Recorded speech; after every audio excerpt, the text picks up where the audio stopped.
Usually during the Super Bowl, it's really important to talk about the quarterbacks, right? Because the quarterback is the most important position, not only in the NFL, but to most people in all of professional sports. And this is huge here in the Super Bowl this year because of multiple reasons. We got two quarterbacks with completely, utterly different storylines in the Super Bowl. We got a guy who's a first round pick, comes in, wins a Super Bowl his first season. Patrick Mahomes, yeah, he wasn't the number one overall pick in that draft, but he was a first round draft pick.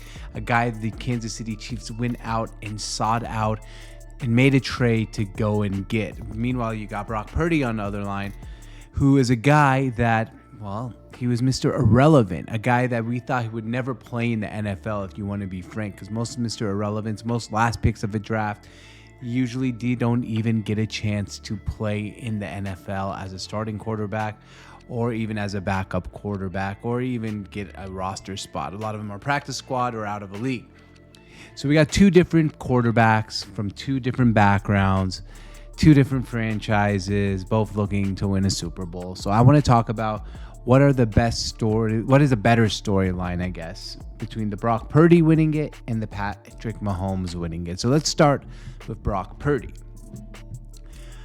Brock Purdy winning the Super Bowl would mean multiple things. That would mean a Mr. Irrelevant, the last pick of a draft, has won a Super Bowl. That's pretty freaking amazing, right? Because that is almost like a Disney movie, a Disney story.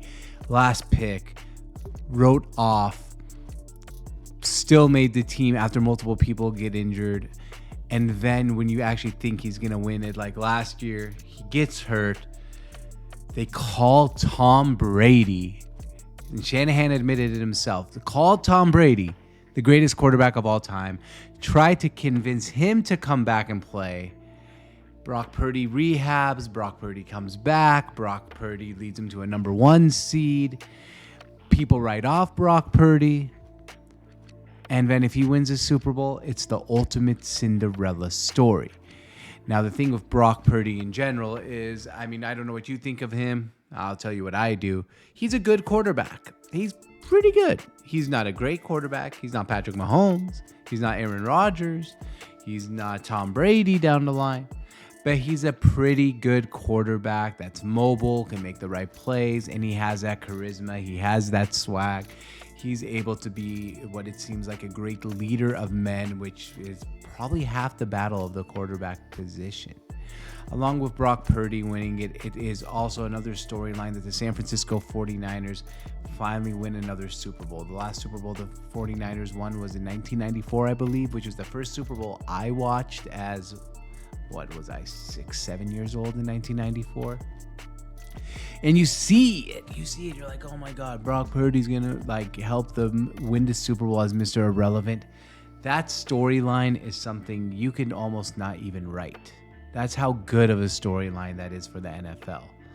So I think that storyline would be the actual dominant one if the 49ers win. Of course, you got the Kyle Shanahan, finally gets over the hump and wins a Super Bowl like his dad did. You have the, Christian McCaffrey if he wins the MVP. Or is that like the renaissance of running backs? Because, we've all written off running backs and their value. If the best player on the championship team ends up being a running back, then all of a sudden we might have a different conversation about the value of a elite running back in the NFL.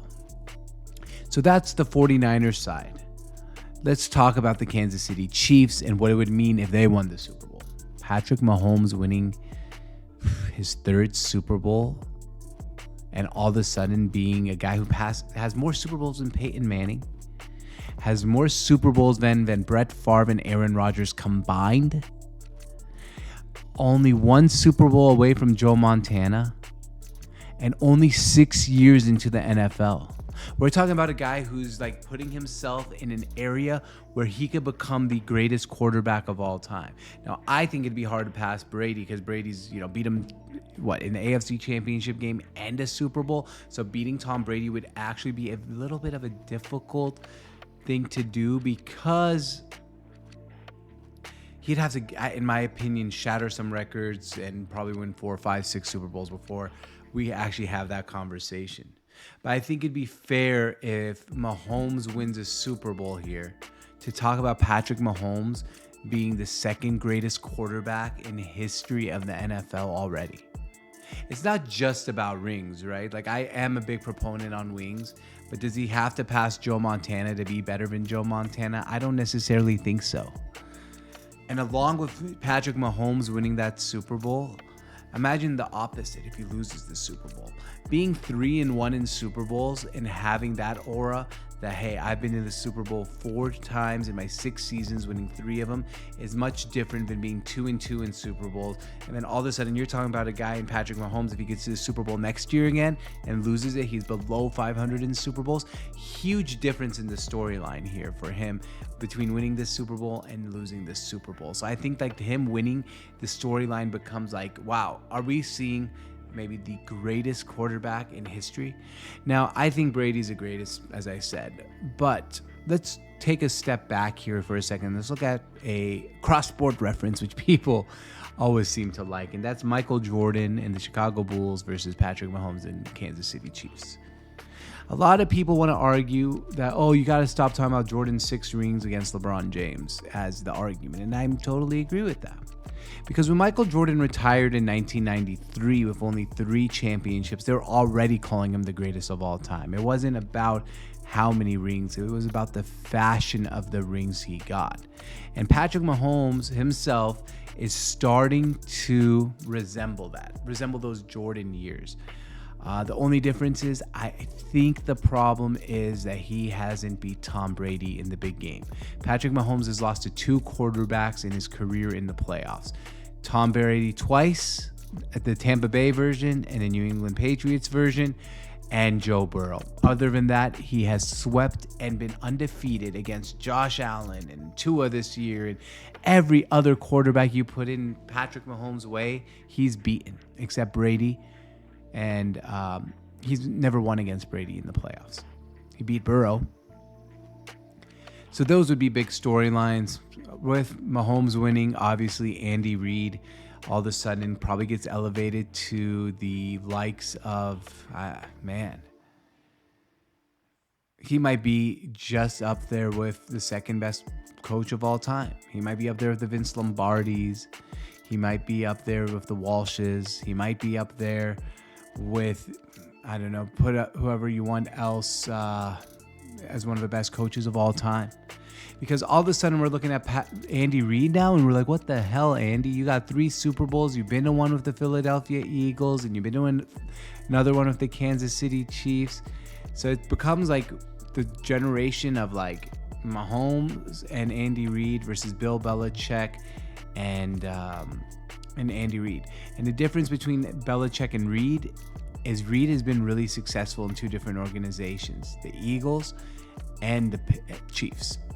Belichick's really not done much besides be really fucking good with the Patriots. So that would be another huge storyline. But overall, I think the biggest storyline out of these 2, the edge does go to Mahomes winning his 3rd Super Bowl.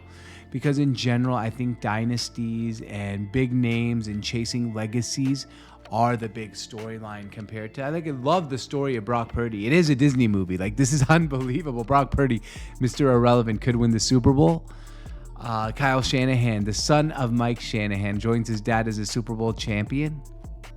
But I think regardless of all that, the best storyline in this Super Bowl would be Patrick Mahomes beating Brock Purdy for his 3rd Super Bowl, and all of a sudden we're talking about him chasing the GOAT, Tom Brady, and kind of breathing down his neck. I know it's like still arm's length distance, but he's kind of breathing down his neck at that point. Brady, Mahomes becomes a conversation. I think the 2 best quarterbacks of all time if Mahomes actually pulls this off. And even if he doesn't pull this off, I already have him, and I've talked about this on a video before, in the Mount Rushmore of greatest quarterbacks of all time. I have him right up there with Elway, Brady, Manning, and Mahomes. I think those are the 4 best quarterbacks of all time. Manning, Montana, it's pretty close. I know Montana has more rings, but Brady, Manning was a little bit better of a quarterback overall. So those are the best storylines, the two biggest storylines. Which one do you think would be a bigger storyline? Purdy wins his first Super Bowl or Mahomes wins his third? Leave a comment below. If you like this video, we're part of the Sports on Tap. My name is George on Tap or George Arjour. We'll see you guys next time.